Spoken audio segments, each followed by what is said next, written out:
by finances, investing, estate and retirement planning? Well, I went to school so you don't have to. Welcome to Finances and with Kathy and Jennifer. Welcome to Finances and Millionaire Habits. I'm Jennifer and I'm here with Kathy. What are the habits of those who have amassed millions of dollars for retirement or who are on track to do that by retirement have in common? We'll share the most popular here. This is not a simple process. It does require dedication and the drive to make this goal a reality. You know, unless someone was born with millions of dollars, this effort is something that's worth it, but it is an effort. It's not just something that you decide today to do and hope that you're able to do it by retirement. You're going to need to make some plans for this. Just the other day, I was invited over to someone's house and I met a young man who is going to graduate college in May, and he is in the ROTC ready to join the Army. We started discussing his options for his retirement plans in the Army. And so when we got to the TSP contributions, which is the government and military's 401k, he immediately said, I'm putting the whole amount in. And I said, well, that's $19,500 a year. And to do that, he would have to contribute $1,625 a month for that. And as a second lieutenant, he's going to make $3,287. That is actually half of his annual pay. And he already knows that's what he's going to do. He knows that he's going to save half of his pay and that he's going to start off by living on basically $1,600 a month. And that's before he's even started work. So it was pretty exciting. Man with a plan. That means if he works 20 years and retires, then he'll be done at age 45. Then he'll be able to retire with half his base pay. And at 4% interest, his $19,500 will grow to $846,000 in those 20 years. He will be almost to his million by age 45. Of course, he can put money in an IRA as well and grow that once he's not putting half his salary away. So as he continues to get pay raises, it won't be half of his salary.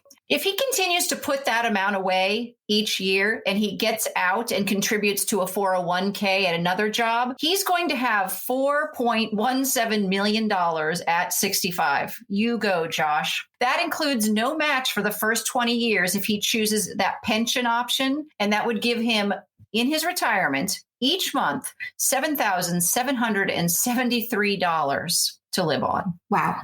So having a spending plan like Josh is the most important part of becoming a millionaire. It can be as detailed as you like, but planning out your sources of income and the ways to save, which could be including investments, IRAs, 401ks, all that is part of your plan. Put it on paper. You can do it electronically or on real paper, but put your plan down, write it down, and this forces you to really come up with a way that makes sense to you to be able to go to work and make this happen for you. So you can include options that might be a reality for you, not just like save $1,600 a month. You want to list exactly where it will go and what rate of return you expect on that money that you're investing.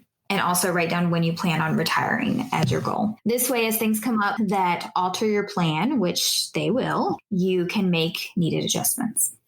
Another thing we need to do is decide how you're going to save. You need to figure out the vehicle that's best for you or combination of vehicles that's best for you, because each one has its own risks, returns, and reasons to use. Commit to putting half of any raise that you get into savings, and that way you'll still be getting more money in, but you'll be guaranteeing that your savings will also continue to grow. Remember that you want money in a few different kinds of buckets, different types of investments to plan for shortcomings in certain years, because it will happen. Stock prices will go down. Things will be uncertain. But if you keep things in many different diverse areas, you'll be able to weather out those storms.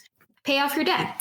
Owing 8% on a student loan or 22% on a credit card or both is just money that you are basically giving away. If you have been putting money in a savings account and getting maybe 1% on that return, you'd be lucky to even get that, then you're still losing 7% on the loan and 21% on the credit card. These are debts that you can have for multiple years and they don't help you reach your goal. So we're not saying don't have an emergency fund in case you lose your job, but be sure that you're not carrying loans because you can. Instead, pay them off and invest in you. Another idea is don't overspend what you bring in, right? I guess this is just sort of common advice. Don't spend more than you make. This is the mirror of what Jennifer just said. Buy only what you can afford in a month.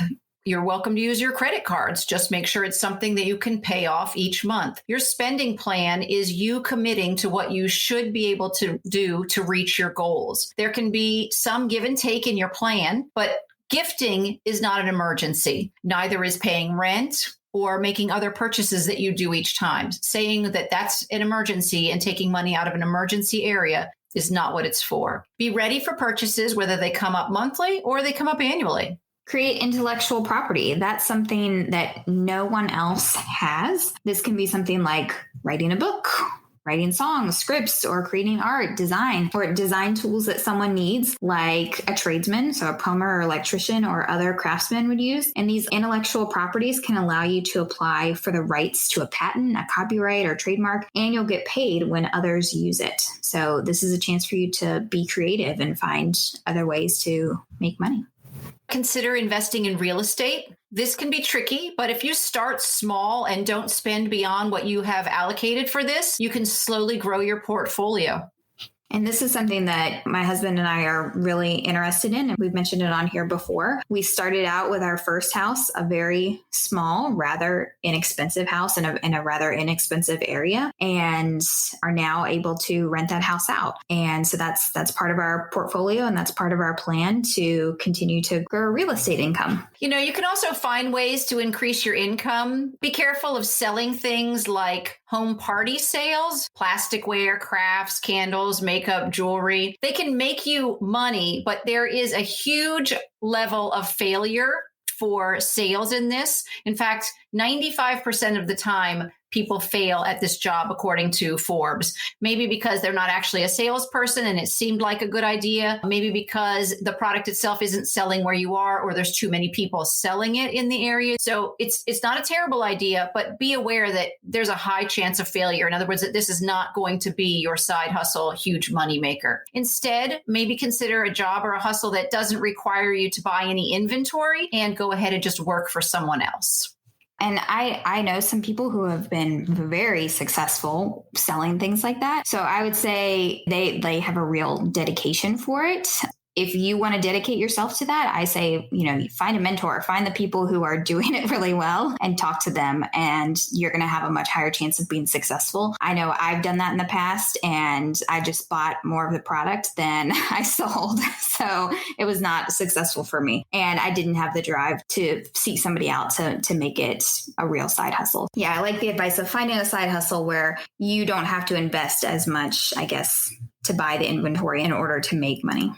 I too have done that in the past, and I don't believe that I ever really broke even, maybe once, but I love your idea of seeking out someone who is successful at it and really listening to them and what it takes to be successful. Because it's not just, I love this product, all my friends will love it, and in fact, they will buy so much of it that I won't be able to retire on this money. It's hard work. It is another job. So anytime that you're putting yourself out there in that way, be prepared for that extra effort.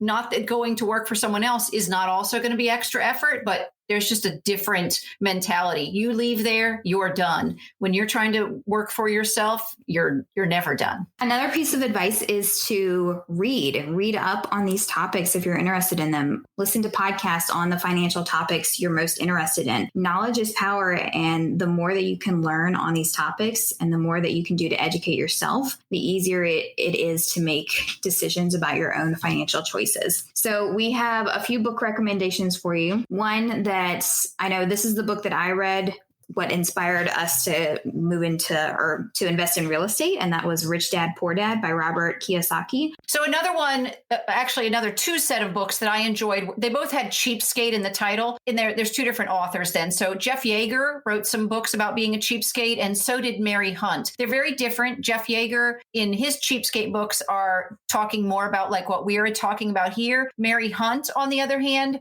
talks a little bit more about advice on buying used things, go thrift shopping, stay in and not spend all your money, play games as something that you would do as a family. So just two different aspects, but both of them have reached their financial goals. So, just different ways of trying to reach that.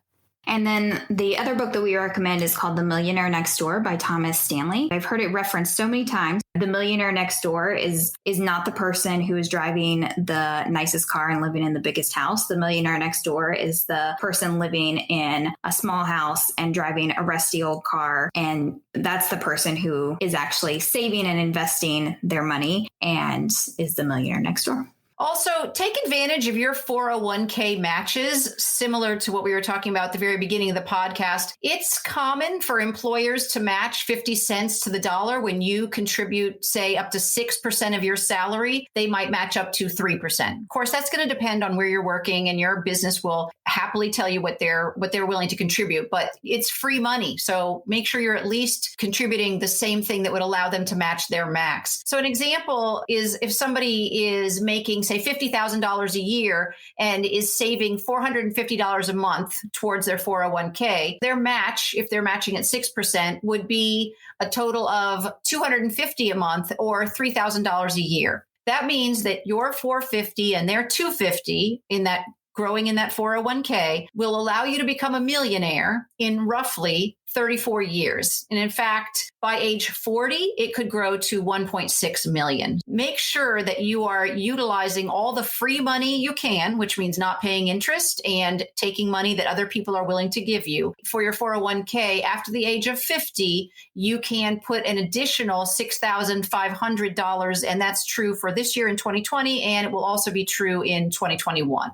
We've been talking about 401ks, but IRAs can also help you with your saving towards your goal. You can contribute up to $6,000 for a traditional or a Roth IRA, or you can split it amongst them within each year if you earn less than $125,000 per year or $198,000 jointly. And then after age 50, you can contribute an additional $1,000, which would give you $7,000 a year. This $6,000 max, though, is across all your IRAs, not each, which is what I was saying before. You can put it, a little in a Roth, a little in a traditional, but you cannot go over that $6,000 threshold. IRA contributions are also capped at how much you made. If your income is $3,000, you cannot contribute more than $3,000. Even, for example, if somebody gives you a gift of additional money that you wanted to put in there, you can only contribute up to what you made, or $6,000, whichever one's greater. So our final piece of advice is to hire an advisor. This does cost you money, but meeting with a certified financial planner will absolutely be what will help you the most. They will look at 5 big areas of your life: insurance, investing, taxes, retirement, and estate planning. And you'll share your financial information and your goals. They will come up with an individualized plan for you. This one step will offer you the biggest benefit towards your financial goals.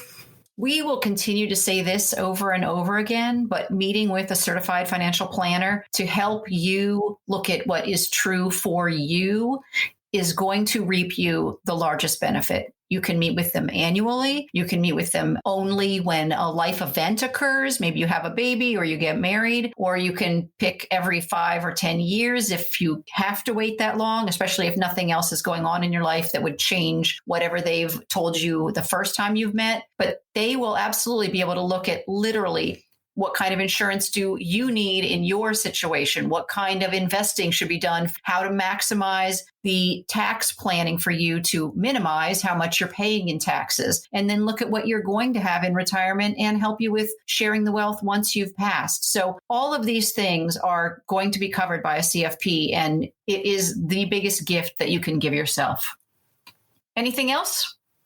You can't shake your head. No, that doesn't work on podcast. Thanks for listening to Finances and Millionaire Habits. We know you chose to listen, and we are grateful. If you enjoyed this episode, please subscribe and share, and consider leaving a review because it helps bring financial education to others and it lets them find us more easily. We are so grateful for those of you who have left reviews and for the listenership that you guys have provided us. Thank you. Please let us know what questions you'd like answered by going to our website at financesand.net and letting us know what those are. You can find infographics on these topics here in the show notes and on our website. website. Finances and does not provide tax or legal advice, and nothing in this podcast is to be construed as such. Always consult a tax, accounting, or legal professional for advice on your specific situation. Remember, I went to school, so you don't have to. The real estate empire.